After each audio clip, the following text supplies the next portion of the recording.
So who else forgot that we have a derby this weekend? Did it just slip your mind? Through all the transfer shenanigans, protesting the board, Champions League disappointment, did you forget?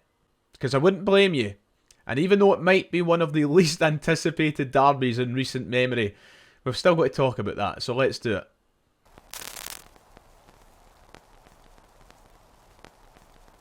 Ladies and gentlemen, welcome back to the channel. If you haven't already, please make sure to hit like and subscribe. It would be much appreciated.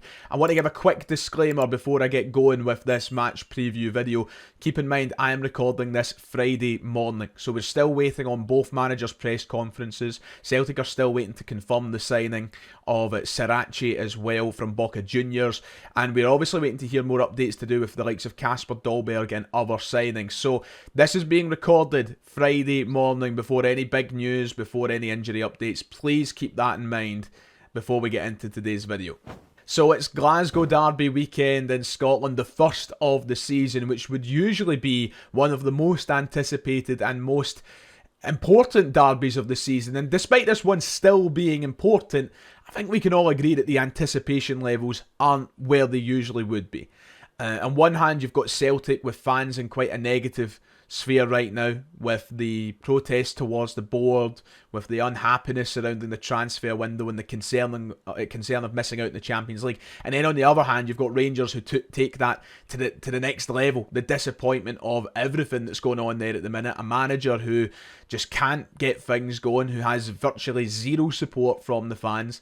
And without a win in their opening 3 Scottish Premiership games, both clubs to some extent have a lot of negativity at it right now, and maybe Rangers more than Celtic, but it really makes for a derby that not a lot of people are excited for going into. Both teams haven't been playing great football. Both teams have been a little bit lesser than what you would expect, especially at this stage of the season, and both have a point to prove on Sunday. The question is, who will prove the point? Who will come out with the happiness? And who will be the team that come out with even more negativity surrounding their side? Let's just talk about the bigger picture surrounding this game, which I think makes it a must-win for Celtic. You know that? I think it is a must-win. And I know some people might have the attitude of, well, we're going to Ibrox, which is obviously difficult in itself. We're 6 points clear of Rangers already. The pressure's sort of off. No, I don't think so. I don't think you can make that argument at all. I think, if anything, the pressure's firmly on Celtic to get a result here. Now, I know we've not been great, and I know that our Champions League disappointment is looming over the heads of everyone at the club, but Rangers have been that bad that it almost feels like losing would be inexcusable. I feel like if we are the side who don't get a result against Rangers after they got battered off Bruges, after they failed to win 3 Scottish Premiership games, and after it looks as though their team is already down tools for Russell Martin, if we fail to beat that version of Rangers, there has to be serious questions asked about many different people at the club, including the manager, of course. I, for one, don't think we're in a situation, if Celtic don't win this weekend, it's time to sack folk and, you know, bin the squad and all the rest of it. It would be very, very disappointing, and it would be pretty concerning. But I think there's a good amount of recovery that can be done between now and May. But I just think that if we don't win that game, there would be big questions. You know, how can you not beat a Rangers side who are arguably looking worse than ever right now? Rangers fans, I think, are in this sort of agreement that Russell Martin could go down as the worst manager in the club's history. He could end up being sacked after this weekend if things don't go well. Celtic need to take advantage of that. And we need to just show up and play our game, because if we do that, we should be fine. And I don't mean to downplay Rangers here, who have every chance of getting a result in a derby, because, you know, the cliches are the form goes out the window, that strange things happen. But Rangers have showed no indication of a side that are capable of beating Celtic. And even though Celtic haven't been great, we've still won our opening 3 league games. We've still not conceded a goal in the Scottish Premiership. So what excuse do we really have? You know, even though it's Ibrox, and even though Rangers will turn on the style and they'll ramp it up a wee bit because their rivals are coming to town, it's clear to see that the gulf in quality is still huge at the minute. And Celtic should be playing them off the park with the way they've started their season. I know a lot of people will still have their reservations that they normally would going into a derby game, and they'll probably not feel confident because it's a derby, and they'll be saying, oh, we can't write Rangers off. And I get that. I understand that. You can never write them off. And I think you can see in recent derby games, even under Barry Ferguson's management, that you can't write Rangers off because they've came up with results. But it's so hard to take them seriously right now when they're the state they're in. And Rangers fans will be the first ones to admit that. I don't think any of them have their hopes high for this derby. So it's a really strange one. I want to go into it with the knowledge of prior games coming back to haunt me. I want to go into understanding that a derby's a tough game and that Rangers have a chance. But when I watch what happened to them on Wednesday, the complete capitulation, and when I look at what's happened to them in every Scottish Premiership game so far, I can't help but feel that Celtic should be and must be winning this game. And let's talk about Brendan Rodgers for a moment. This is a big, big one for him. You know, he hasn't won a derby game since the League Cup final. And that in itself is a worrying stat. And I guess the narrative is that Rodgers and Celtic win the derbies that matter. But, you know, at a certain point, you need to beat them, no matter the circumstances. You can't just keep glossing over it because we've won the important ones. Yeah, I'd rather win the important ones than the ones that don't matter. But at the same time, it's a matter of pride, it's a matter of principle. You don't want to be losing games to your rivals. And the last few derbies have been nothing short of unacceptable. The performance levels have been poor from the players in the park. From a tactics point of view, we haven't been set up good enough. And we really need to have a look at that. And Brendan Rodgers needs to restore a bit of his own personal pride, I think, in this game this weekend. So, you know, we have a lot to correct. We have a lot to set right. And I just think that we need to navigate this in the right way. If we don't, I think that Sunday night, Monday morning could be a very toxic place to be a Celtic fan, even if we go out in the transfer market, we make signings. Obviously, the biggest problem going to Ibrox is that some of the squad just isn't up to standard. So let's talk about the actual game of football itself and what to expect. From an attacking point of view, both sides have been pretty poor this season. And defensively, Rangers have been incredibly poor, whereas Celtic have been pretty good. You know, we haven't really conceded. We've conceded one goal so far in competitive football, and it was in the League Cup against Falkirk. So defensively, we should be fine. It's about going up the park that worries me. And we don't know the exact situation with Adam Ida / Kasper Dolberg as I record this video. Now, realistically, Ida will be gone, but will we have a replacement in time? I'm not so sure. And that means scoring goals is probably going to be the toughest part of this game for Celtic. Michel-Ange Balikwisha has arrived. He needs to go into the starting 11. There's no two ways about it. And I defend him to the ends of the earth, and I love him more than most people. But I don't think Brendan Rodgers has any plausible excuses for Balikwisha not starting this game, and I would be seriously questioning his decision making if Balikwisha doesn't start, unless there is a really reasonable reason, a reasonable excuse I should say, for Balikwisha not starting this weekend. He can't leave him out.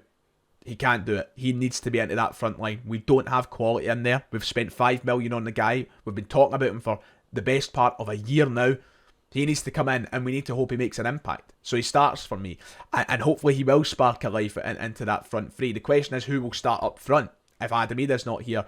And we'll come on to my starting 11 prediction in a minute, but I think it's got to be Dies and Maeda. Now, I know a lot of people will say give Shin the start, give Kenny the start. Honestly, I'm not fussed. I think as long as Maeda and Balikwisha are on the park, the third man can be anybody in that forward line for all I care. But I just think he's going to go with somebody who has experience in these games, who's scored in these games, rather than Johnny Kenny or Shin Yamada, who have yet to prove themselves. And a lot of people might say, well, this is the chance for them to prove themselves. But I just think that Maeda through the middle seems like the way that we'll go. Let him get at these Rangers centre-halves that have been struggling so far and hope that he can take his chances for a change this season. And that should do the job. But he does have a few selection headaches in that front line. If we don't get a Kasper Dolberg through the door by Sunday, which seems unlikely. Now, in the very unlikely circumstances we do, get him straight into the team as well. But as it stands, if you're using what we've got, I think that Maeda goes through the middle for me. I think that one of the big things that needs to be observed going into this game is how Celtic conduct their business physically, and especially in the middle of the park. This is a huge game for Callum McGregor, who has been so off the mark in recent derbies and was very off the mark on Tuesday night against Kairat Almaty. he needs to be physical in this game, and the midfield needs to be physical as a whole. And one thing that I've noticed about Rangers, who I've watched quite a bit this season, to be fair, Curie-obsessed comments, as if you're not allowed to watch opposition teams in your league. I've watched every game that Rangers have had televised, basically, this season, if it's not coincided with Celtic. And Rangers have been very weak. They've been very, very weak. They don't look like themselves. In recent years, Rangers have bullied Celtic in games. You know, I think physically they've always got the better of us, and especially in the derbies played this calendar year to this point, I think that physically Rangers have just been a better side, and they've really roughed us up in the middle of the park especially. But one thing I noticed, especially against Bruges, and especially against St Mirren, is that they're so weak, and they're the ones being bullied. So Celtic should be taking note of that. Callum McGregor, as captain, should be taking notice of that. And instead of being soft, and instead of letting them run through us, we should be running through them. There was a few instances where a couple of St Mirren's attacking players last weekend were just shoulder barging Rangers players off the ball to the ground. You know, just a slight nudge, and they were falling to the ground, and it was opening up opportunities for them. That's what Celtic need to do. Callum McGregor, Arne Engels, Benjamin Nygren, whoever's starting in the middle of the park, use your body, get into them, and start counter-attacking when you've got the opportunity, because Rangers will try and keep a bit more of the ball. Under Russell Martin, that's the way they want to play football. At Ibrox, they want to have more of the ball. So if you're getting opportunities by using your physicality, then do it. You know, I just think that that's something that Celtic really should focus on, and they should take note of in these last few games Rangers have played. Because if they don't, then Rangers will look better than they are. It's as simple as that.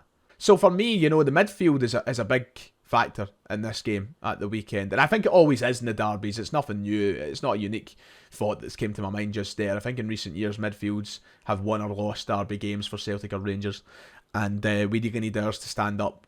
So get physical, be more ambitious rather than passing the ball from side to side. If McGregor has the ball, I don't want to see him giving it back to Cameron Carter-Vickers at every given opportunity. I want to see him moving the ball forward. These Rangers players are frightened at the minute, evidently frightened. They are nervous, they're unsure, and they don't know how to deal with teams playing football at them. You've seen what happened in both legs against Bruges when they were playing football. If we play anti-football, if we pass it back constantly and side to side, that'll suit Russell Martin and Rangers down to a T. It'll suit those players, it'll let them bed into the game, get at them, go direct, go forward from the get-go, and make them nervous. They've had a couple of red cards as well, haven't they, Rangers? You know, I mean, these are guys that are going about their job quite tentatively at the minute, and we should be acknowledging that. Just to finish up, I think defensively we should be okay. Now, the big problem, of course, is the lad Gassam, who has started the season very brightly for Rangers, and I worry about our fullback situation from now because it's unclear what will be happening on the right-hand side. So that's where my only real concern comes from at the minute in terms of Rangers players themselves. But I think that we've defended very well so far this season, and hopefully that persists against Rangers. But keep an eye out for Gassam is what I'd say, because he's the guy that will certainly offer the most attacking threat. And it feels like a lot of their football and a lot of their attacking play has been reliant on a moment of magic from him. If you can nullify his impact in the game, I think Rangers will run out of ideas very, very quickly. So, yeah, hopefully we can stay on top of him. So here it is, the dreaded starting 11 prediction. And I think mine's is a little bit more out there than what most people will have. And I think the big subject of that is who I have at right back. And I do have the new lad. I have Sirachi. I just think that if he is officially a Celtic player by the end of today or tomorrow, I'd get him in there. Ralston clearly is carrying something. He was seen taking painkillers during the game against Kaira Almaty. I don't think we should put him out there if he's not ready. And I know Sirachi's just got here and he's just arrived from fucking Argentina over the other side of the world. But he's a guy that's played in big games for big clubs. He's played for Boca, he's played for River Plate, he's played for Galatasaray, he's played for RB Leipzig. He's clearly a player who's going to be up to standard. And whether he has a good or bad game or not, it's up to him. He's the only guy who can control his performance within the 90 minutes. But I would take the gamble if he's here, to be quite honest. Do I think Rodgers will take that gamble? No, if Ralston's fine to go. But we'll wait and see what he says at the press conference later today. Apart from that, I think the rest of the defence will remain unchanged. I'd personally like to see Trusty come in. But it'll be Scales, I think. That's what I'd go for. And then this is where it gets a little bit interesting. What does the manager do with the rest of the pitch? Who plays? In the midfield and in the attack, as I've already said, I think Balikwisha needs to be starting, 100%. I think Maeda should play through the middle. And that, for me, leaves Benjamin Nygren as the right winger choice. I wouldn't put Yang out there. I wouldn't put Forrest out there. Both of them have been very poor in recent games. Forrest hasn't really kicked on from his stint at the end of the St Mirren game, on the opening game of the season. He's not kicked a ball since. I think he's looked pretty poor. I think Yang has been shockingly bad. The first half against Almaty was some of the worst I've seen. I'd put Nygren outright. For this game, I think it will do. And I think that I would rather bring Arne Engels or Paulo Bernardo or Luke McCowan into the team rather than have Yang or Forrest outright, who I think won't make much of an impact. So I've put Nygren outright, I've put Dyson in the middle, and I've put Balikwisha out left. That's what I'd personally go with. Now, I know a lot of people might not agree with that, but I just think right now Nygren's going to offer a bit more. And then in the midfield, that means I've went for Engels, McGregor and Hatate. McGregor and Hatate are, of course, stick-ons. I think that the manager could pick any of the other three that I've mentioned. I think it could be Engels, McCowan, or Bernardo. So he's got options there. We just need to be physical. My worry would be that McGregor and Engels in the last few derbies have been non-existent. So maybe you change it up and you bring on Bernardo, who was very, very good this time last year going into the first derby. Or maybe you bring in McCowan, who's always keen to get in about it. Yeah, that's my starting 11 prediction before Rodgers does his press conference. So we'll see how much this could change, but for now, that's what I'm going with. So just to wrap up, I think Celtic have to win this game and should be winning this game. I'll use the same kind of phrasing I used about the Kairat Almaty game. I think Celtic not winning would be more on the side of embarrassing than anything. I don't mean to write Rangers off. I know that Rangers fans will be desperate to clip things, which I think is some cheek when you see the state they're in. But to give them any sort of momentum at this time and to let them close that gap when we could make it 9 points by Sunday would be quite foolish of us. So we need to go out there and play the game that we are perfectly capable of playing, that we might have not shown so far in the games that have mattered. But it's there. It's obviously there. It's somewhere. We just need to find it. And hopefully maybe the likes of Balikwisha coming in can help spark that. But we need to be winning. We really do. And I think we can. They've just been really bad, Rangers. So I don't see why I should be faulted for thinking that we can win. I know that confidence and motivation isn't high after the Kairat game, but my God almighty, they are bad. So, there you go. Like and subscribe. Sorry for the video being a bit rushed and non-edited and just me talking to you. I've got a flight in an hour's time, basically. Take care. I'll see you next time.